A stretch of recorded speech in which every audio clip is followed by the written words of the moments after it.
Le 21e siècle sera spirituel ou ne sera pas. Ces mots, prêtés à tort à Malraux, n'ont jamais résonné aussi fort. Aujourd'hui, le tourisme religieux ne connaît pas la crise. De plus en plus d'Occidentaux partent aux quatre coins du monde à la recherche d'une nouvelle spiritualité.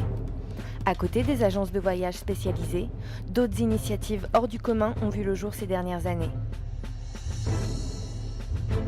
En Thaïlande, le monastère de Tom Krabok propose une cure de désintoxication particulièrement sévère. Les addicts à l'héroïne, cocaïne ou même à l'alcool conjuguent ici bouddhisme et traitement physique brutal.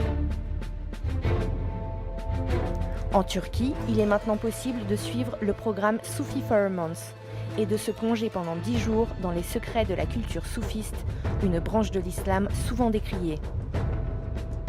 En France aussi, les initiatives se développent.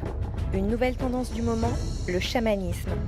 Chefs d'entreprise, cadres ou employés espèrent y trouver les clés de la réussite. Dans le Finistère, un groupe de druides résiste aux appels de la modernité et continue de perpétuer les traditions celtes. À quoi correspondent ces nouvelles pratiques, bien loin de nos usages occidentaux?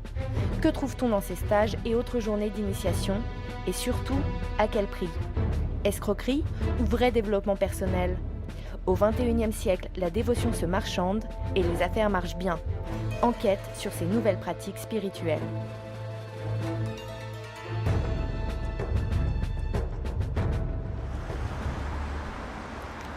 À Saint-Cloud, en banlieue parisienne, l'agence Ictus Voyage prépare son prochain circuit.